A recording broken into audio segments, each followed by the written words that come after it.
जय श्रीमन नारायण। आज हम भगवान के नवम अवतार बुद्ध अवतार की कथा को श्रवण करेंगे। 8वें अवतार को हम भागवत की कथा के अनुसार जैसा विषय क्षेत्र आता जाएगा हम श्रवण करेंगे। नवम अवतार भगवान बुद्ध के रूप में लिए, जिनको बचपन में जिनका नाम सिद्धार्थ था, उनकी माता माया देवी थी और पिता शुद्धोधन थे। उनका जन्म क्षेत्र गया बिहार क्षेत्र था। उनका कुंडली देख करके आचार्यों ने बताया था कि यह बालक आगे चल करके वैराग्य को धारण कर लेगा, इसलिए इसे दुनिया से दूर रखें राजा, तभी यह इनके लिए सही होगा। इस प्रकार से आचार्यों ने एक प्रकार से चेतावनी दी थी कि यह बच्चा जब भी कोई कष्ट का चीज देखेगा, दुख का विषय देखेगा, तब यह वैराग्य ले सकता है। राजा राजमहल के अंदर में ही, राज परिवार के अंदर में ही सारे सुखों का चीज व्यवस्था करवा दी। सुखों को, जो भी सुख साधन होते हैं, राजसी साधन, वो सारे साधन का व्यवस्था करवाए और उनको राजमहल से बाहर जाने नहीं दिया। ऐसे करते हुए सिद्धार्थ जो है युवा हो जाते हैं। उनका विवाह यशोधरा के साथ हुआ। आगे चलकर उनका पुत्र राहुल होता है। एक दिन सिद्धार्थ ने कहा कि पिताजी मैं नगर परिक्रमा को जाऊंगा, परंतु राजा ने बहुत मना किया, परंतु वो अपनी जिद के कारण राजा की बात को मानते नहीं हैं और राजा को उनको नगर परिक्रमा के लिए भेजना पड़ा। जब वो नगर परिक्रमा के लिए रथ में बैठ गया, तब अपने सारथी से पूछता जाता था कि ये क्या है, ये क्या है, इसको क्या कहते हैं, क्योंकि उन्होंने अपने जीवन के इस काल तक बाहरी दुनिया को कुछ देखा नहीं था। राजा ने सब कुछ अच्छा अच्छा ही उनको दिखाया था। आज वो वृद्ध देख रहे हैं, वो किसी जिनका तबीयत खराब है वैसा जीव को देख रहे हैं, इंसान को देख रहे हैं। वृद्ध को देखे, उन्होंने एक वृद्ध को देखा और पूछा कि ये कौन सा प्राणी है। तब वो सारथी बताता है कि राजन, ये हम जैसे मनुष्य ही है। पहले मनुष्य बालक के रूप में जन्म लेता है, फिर युवा होता है और एक दिन ऐसे ही वृद्ध अवस्था को प्राप्त कर लेता है। सिद्धार्थ जब श्रवण किया कि एक दिन मैं भी ऐसा वृद्ध हो जाऊंगा, वह अंदर से उसका जो टोही मन था, बेचैनी पूर्ण मन था, वह बचपन से ही एक बेचैन जैसे रहता था, बेचैन बालक था, उसके अंदर में बेचैनी थी। उसको कुछ खोज करने का उसके मन में जिज्ञासा बनी रहती थी। तब उसने सोचा कि एक दिन मैं भी ऐसे ही वृद्ध हो जाऊंगा। फिर इसके बाद क्या होता है, सारथी से पूछा, तो इसके बाद मृत्यु को प्राप्त होता है इंसान। और आगे उसने क्या देखा कि एक शव की यात्रा आ रही थी। उनने फिर पूछा कि ये क्या, कैसी यात्रा है, ये क्या हो रहा है। तब सारथी ने बताया कि यह इंसान की मृत्यु का अंतिम यात्रा है। ऐसे ही इंसान एक दिन मृत्यु को प्राप्त करता है और दूसरे लोग उनको ऐसे 100 गृह में ले जाते हैं, शमशान में ले जाते हैं और उनको आग में जला करके इस प्रकार के अंतिम क्रिया संपन्न होती है। यह सब जब बताया गया, तब सिद्धार्थ सोचने लगा कि एक दिन मैं भी मर जाऊंगा और इस प्रकार से मुझे भी नष्ट कर दिया जाएगा, तो आखिर मैं हूं कौन, मैं हूं कौन और मैं क्यों आया हूं, यह उनके अंदर में विचार आने लगा। क्या मैं ऐसे ही खेलने, खाने और केवल मर जाने के लिए आया हूं? ऐसा प्रश्न उनके अंदर में चलने लगता है। जब यह चिंतन उनके अंदर में गहराइयों में जाकर के बैठ गया, उन्होंने अपने राजपाट को छोड़ करके वैराग्य धारण करना निश्चित कर लिया और अपनी पत्नी यशोधरा को और पुत्र राहुल को छोड़ करके वैराग्य को धारण कर लेते हैं।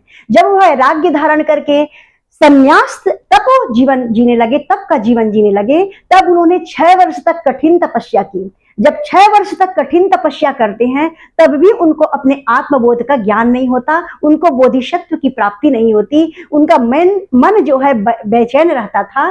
तब वो क्या किए, अपने आप को ऐसा समर्पित कर दिए कि चाहे अब मेरी मृत्यु क्यों ना हो, अब मैं इस ध्यान की अवस्था से एक बार बैठूंगा तो केवल भगवान को पा करके ही उठूंगा।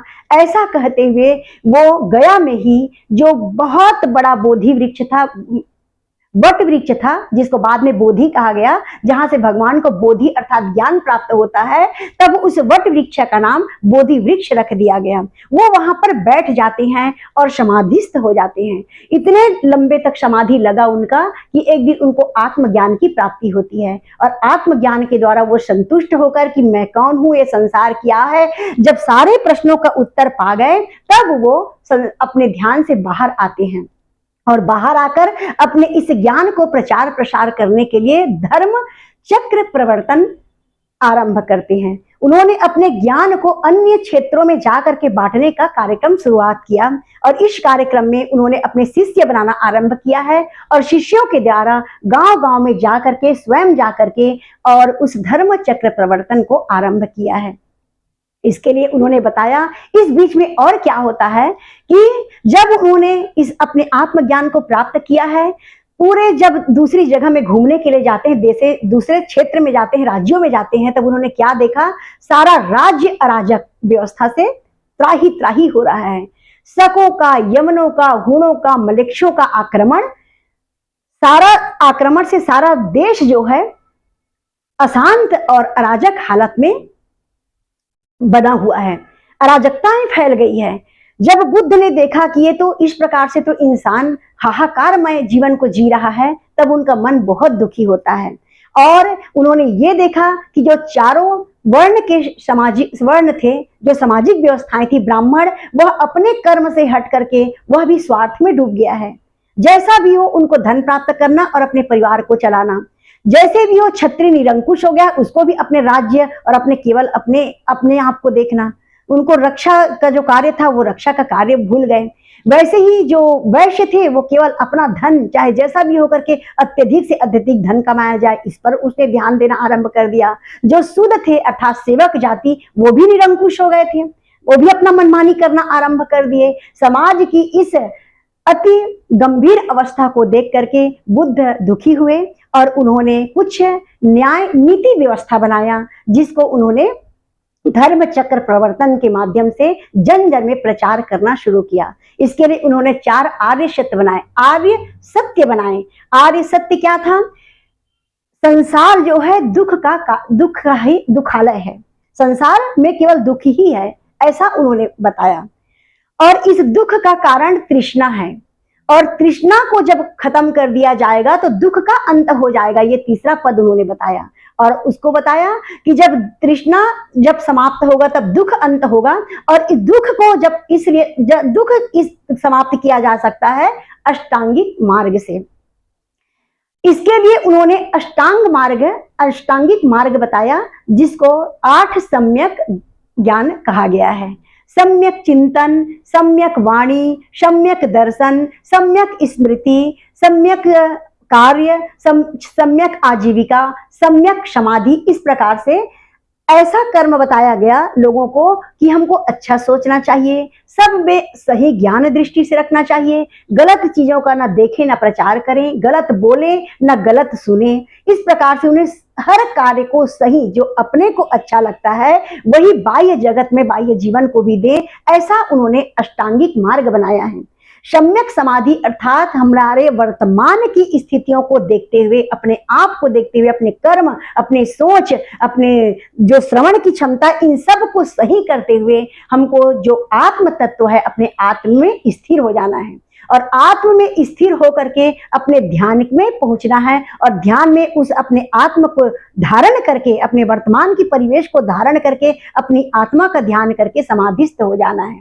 उन्होंने इस अष्टांगिक मार्ग के द्वारा मोक्ष को प्राप्त करने के लिए विशेष रूप से निर्देशन किया है कि मनुष्य का एक ही लक्ष्य है, सही दृष्टिकोण को अपनाते हुए ध्यान का मार्ग को अपनाकर मोक्ष को प्राप्त करना है। इस प्रकार गौतम बुद्ध जो कि बोधि ज्ञान को प्राप्त करते हैं तो तब उन्हें तथागत कहा गया है, उनको गौतम बुद्ध कहा गया है। सिद्धार्थ से वो तथागत बन गए, गौतम बुद्ध बन जाते हैं। बुद्ध मतलब पूर्ण ज्ञानी, आत्मज्ञान से परिपूर्ण जब वो हो गए तब उनको बुद्ध के नाम से पुकारा गया है। उनका उद्देश्य, भगवान के इस अवतार का उद्देश्य अलग जाति का निर्माण करना नहीं था, अलग समाज का निर्माण करना नहीं था, अलग किसी देश का बंटवारा नहीं करना था। वो संपूर्ण मानवता के गुरु बनकर के आए थे। जो हमारे वेदों में पाखंड शुरुआत हो गया था, हमारे आचार्य उस समय के, यह जो है कलयुग के प्रारंभिक काल का समय है। भगवान कृष्ण जाते हैं, कलयुग का पदार्पण होता है। कलयुग के आने के कुछ काल बाद सारा जो देश में है, राष्ट्र में हाहाकार मच गया, आतंक का हाहाकार मच गया, अत्याचारियों का हाहाकार मच गया। बाहरी दुनिया के लोगों का आक्रमण शुरू हो गया। इस प्रकार से जब वो दुखी होकर के इन अष्टांगिक मार्ग को बुद्ध ने बताया है और इसको चिंतन मनन करके संपूर्ण मानव जाति के कल्याण के लिए रास्ता बताया है, किसी एक धर्म विशेष के लिए नहीं था। हर धर्म विशेष केवल एक ही है, सनातन।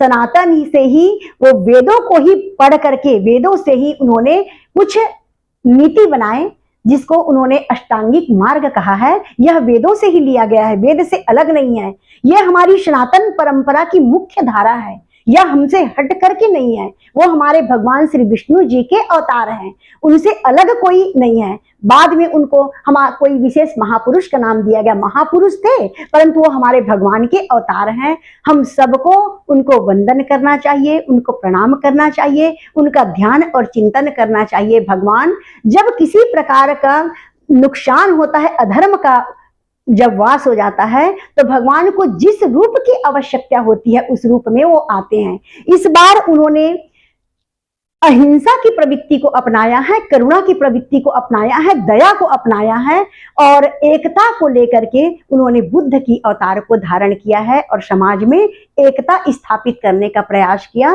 प्रेम से बोलिए जय श्रीमन नारायण।